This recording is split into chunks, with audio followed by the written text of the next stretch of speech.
What's going on, everybody? Welcome back to another quick solo episode here on the Multifamily Wealth Podcast. In this episode, we're going to get pretty tactical in regards to using AI in your business. That's very general, but what I'm going to spend this episode talking about is how you can start to build your business or build the infrastructure of your portfolio business, whatever term we want to use here, to continue to best leverage AI as the tools improve, as the tools change, or as you become more adept at using the tools that are available to you. And I get so many questions from folks now, whether it's like, in person when I'm chatting with other real estate guys or gals over Instagram, just internal conversations with my business partners on our deals and with our, within our property management company. How are you using AI? What tools are you using? What's something you've recently done with AI? How should I be using it, et cetera, et cetera? It is obviously a dominant discussion point amongst real estate investors and business owners right now. So, what I want to do in this episode is just talk about what everybody should be doing, regardless of whether you're using Claude or ChatGPT, or whether or not whether or not your business is small, large, regardless, right? Regardless of how you're using AI, what tools you're using, etc. How quickly you want to grow your business, all that. We're just going to talk about the things that everyone should be doing. And what that is everyone should be focusing on building the context that they're able to provide all of these different AI tools. So I'll say that again, right? Everyone's priority should be to build context with everything else just being secondary to that. And when I say context, what I mean by that is building the informational back end of your business and everything that's involved in doing that. And I'm just going to quickly rattle off some examples of how you do that. So, building context is using a platform that is easily connected to all of these AI tools, right? For our business, it's Notion. It could be Obsidian is a big one that folks use that are a little bit more tech savvy. Could be as simple as like a Monday.com. But I just recommend Notion. I think, we recently changed to Notion. Our property management company runs on Notion. Notion speaks effectively to all of the different AI tools and also has some built-in AI functionality of its own. But what I'm talking about here is building out a few different workspaces on whatever your, informational backend is. I'm going to use Notion because that's what we use and that just makes this conversation a little easier. But substitute if you use a different one.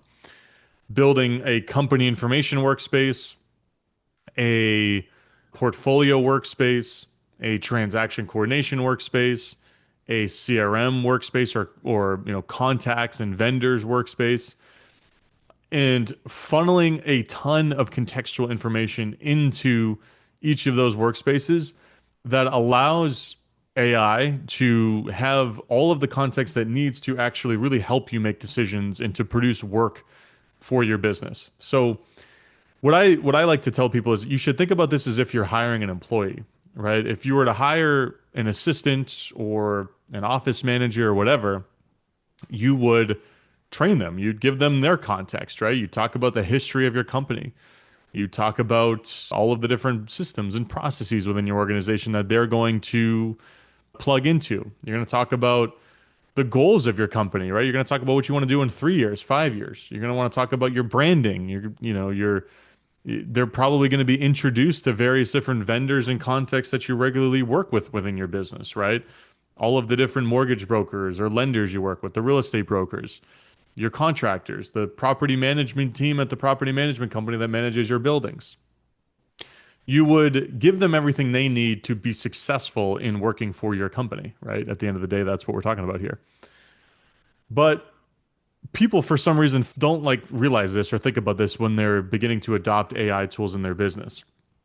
And the more context you're able to give the AI tools that you're using, let's just talk about Claude here. Claude's kind of the leader in the clubhouse as it relates to AI tools and the effectiveness of those tools right now. Like you want to give Claude the most possible context it can have to work on your behalf. So what does that look like, right? And I'm just, you know what? I'm actually just going to pull up my Notion page right now, and I'm just going to like read off some of the different categories or fields that we've got built out within it. So for example, when I go to Let's go to homepage here. This is rough if you're listening to this on audio, but here we go.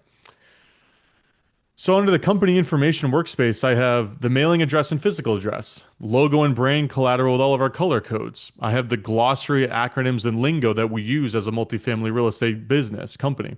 I have our mission, our values, and our vivid vision. I have all of the entity information for the entity, Aligned Real Estate Partners LLC. I have all the information about me and how I communicate and talk, all of the brand voice information for how we want to sound as a business. I have all of the working preferences, right, that I want to instruct AI as it relates to how I want it to work with me. I have this big document, which is interesting, of like lessons learned that I just keep adding to as I learn things over the years. That almost becomes like a due diligence resource for us in the business for when we're doing due diligence on deals. Like AI can reference that. I have our organizational chart. I have our, how to delegate a project, right? So this is if I create a project and I want to delegate it to somebody on our team, I can use Claude to do that. And then all of our, kind of information or document backends like employment agreements, operating agreements, all of, I have an area in here called content to consume that I add content like articles and books and all of this stuff that I want to read that I haven't had a chance to. And then if I want, AI to summarize it on a, during a weekly brief, it can do that. And then I give it all of the software that we use in our business, right? InvestNext, AppFolio, Buzzsprout for the podcast, Resimply for our CRM, Meow for our financial management, Beehive for email marketing, Gusto for payroll. I have all of this stuff with a bunch of information around that, so it has the context of all the tools we use. And that's just in that one section. And then there's, a little bit more that I'm not going to bore everybody with on this. But the one thing I should mention too that I haven't is I have a whole business history in here. Everything that's happened in the business each year that we've been in business. So with all of this, I'm giving Claude absurd context on how we think as a business, and then I didn't even get into our acquisition criteria and all that, but that lives in our acquisitions board. So I'm giving it all of this ammunition to completely understand what's going on within the business. And then I think above and beyond that, excuse me, what's more relevant for folks is all of the portfolio level information for your properties. And this is, especially important if you want to start using AI or Claude or whatever to analyze your portfolio to help you make decisions, etc. But we have a whole big board in here that has all of our property addresses, the stage, of the business plan, number of units, the property management company. We've got the total current basis, which is calculated on a monthly basis by taking our basis at closing and adding all historical CapEx, current loan amount, current interest rate, loan maturity date, lender name, current occupancy percentage, current monthly rents. We have our total renovation budget when we bought it, our total renovation spend to date, renovation status. We've got all the entity information. We've got insurance renewal dates. And then within that, we actually break it out per property to include even more information about the building, right? All the tax card information, the unit mix, the history of the deal itself, like how we found it, what our plan was when we bought it, et cetera, et cetera. And then we just, basically just all this information on the current portfolio outside of the current financials on a day-to-day basis, but just as it relates to the portfolio in general. And every month we take all of our statements from our management company and we upload them to Notion. And we continue to add to all of this information so that we have a dashboard that we can reference to make decisions and for Claude to quickly understand everything that's going on within our portfolio at any given time. So all of these things are things you should do regardless of what tool you're using. And if you are looking to actively grow your business or portfolio, right? If you want to own, if you want to buy a duplex a year and get to 10, 15 units, like you don't need to do any of this stuff. And frankly, it's a distraction that you shouldn't even listen to this. All of this commentary in this episode is like, do you own 10 units right now, and you want to get to 250, right? And you want to grow a real business. You want to scale a business. If you want to raise money, if you want to build a brand, if you want to take asset management of your properties more seriously, and maybe you don't have enough time to do it effectively right now. All of these different scenarios are scenarios in which you need to be building the foundational informational backends that you can then plug Claude into to give it the context so that you can expedite some of your workflows. And some of the other examples of this are like Claude's integrated with my calendar, my Gmail, Notion. It's also integrated with, and I'm spacing on one here. Oh, Beehive, my email marketing platform. It can look at all of these different things and it can look at Notion. It can cross-reference everything. And once you give it the required context for you to really start to unleash it, that's when things really start to happen for you. And the one thing I think is also important to mention here is this is not something that will ever change.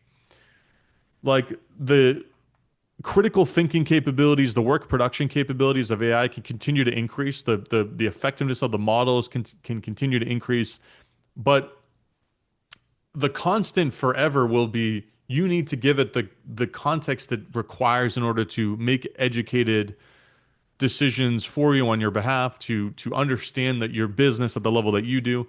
Like you have to give it the ammo in order to do all of these things. So I think that there's something like comforting in this, in that yes, it's a lot of work to set all of this up if you haven't done any of this. But if you ever want to hire someone in your business, if you ever want to better adopt AI in your business, if you want to do any of these things, you need to begin working on this now.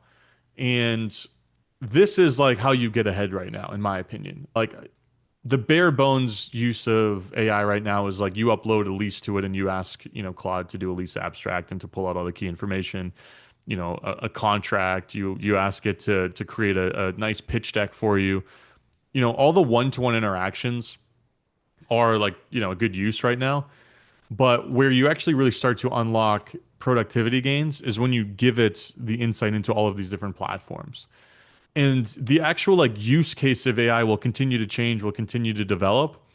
But what won't change is the requirement of doing this, which is taking your whole brain and getting it into Claude, or excuse me, like a Notion, and then connecting Claude. So I want to share a couple of shortcuts too, just to round this out. Like again, this is a real tactical episode. But for example, if you connect Claude to your Gmail, which you can do on an ongoing basis with a scheduled task within Claude Cowork, is asking it to analyze your emails over the last 7 days and to identify any conversations that you've had where, or I should say, you haven't analyzed it over the last, excuse me, 21 days. That's what I do in my business, or my scheduled tasks is I do it for the last 21 days. And I basically have a lengthy prompt that basically identifies any email conversations, any workflows, or any types of work systems or processes that I can further schedule on a recurring basis to where I can start to remove myself from the business, or that Claude can take over for me in the future. So, for example, something that it ended up identifying when I did this was when our property management company is working through the process of renewing a lease, part of that on our end is like doing a quick little Rencom search to identify, what the right renewal offer should be. And that's a fairly involved process on my end right now. But what I can do is I have a daily email brief schedule task running. Claude said, "Hey, you're running this daily email brief. Add to it if it sees any emails that are related to setting the rental price for a new apartment or renewing a lease and making a renewal offer to a tenant, have it run a Rencom search for you and to draft a reply with that research already done." And I was like, great, yeah, do that. So once you actually connect Claude as well, you can start to ask Claude to improve how it's working on an ongoing basis. For example, another thing that is a little bit more of a time-consuming process is getting a lot of your vendors, your contacts, like all of the folks that you regularly interact with into Claude, which is something that's very valuable to do because at that point, for example, when you get and this is like a very specific use case for us, like we'll get a loan application from a bank. I upload the loan application to Claude Cowork and say, hey, complete this for me for this particular deal. And it goes in, completes all the entity information. And, in a loan application, oftentimes you have to provide your insurance broker information, the title company information, pulls all of that from our contacts, completes the whole thing for me, shoots it back over. Now, the only way that it can do that is if it has all of that up-to-date context as it relates to who we're working with in the business. And another thing that I have it doing weekly is, again, analyzing my emails over the last 7 days and saying, and basically highlighting any contacts, vendors, service providers that I should add to our Notion database for future reference. And it says, hey, I noticed that you had a conversation with this lender. Is this somebody that you plan to work with in the future? If so, should I add them? And I just click yes, bang, adds it, connects with Notion, edits Notion on my behalf, etc. Keeps it up to date itself. So a lot of this work is just getting it off the ground initially. And then after that, things start to get pretty straightforward. And what's funny is like I created a Notion account for our business. I synced it up to Claude Cowork and I just asked Claude to build out the Notion page. I just voiced the text, described what I wanted, and it built it out for me. And it saved me a ton of time in doing all of this. Synced it up to my Google Drive and said, hey, look through all my Google Drive, identify what Notion pages we should create. You know, yep, sounds good. I'm clicking through. It's asking me questions. It's running in the background. And it's just like, just saved me a ton of time. So all of this to say, as it relates to like what's the fundamental message I'm hoping that you get out of this episode is work on building a extremely thorough foundation for your business and then connect it to Claude or ChatGPT or whatever you're using in your business, right? And ask whatever platform you're using, Claude, if it's Claude, to continually update it on your behalf and to continually keep that, fresh. And once you do that, the adoption of all of these AI tools down the line or in the future, or as you want to make in-person hires, or not in-person hires, excuse me, in-business hires or direct hires, makes that process far easier as well because you've already done the hardest part when hiring, which is like you've built the required training tools and context that the new employee needs to be successful, which is like a byproduct of all of this. I hope you found this episode valuable. If you learned something, please leave the podcast a rating and review. And as always, I appreciate you guys listening, and I'll catch you on the next episode.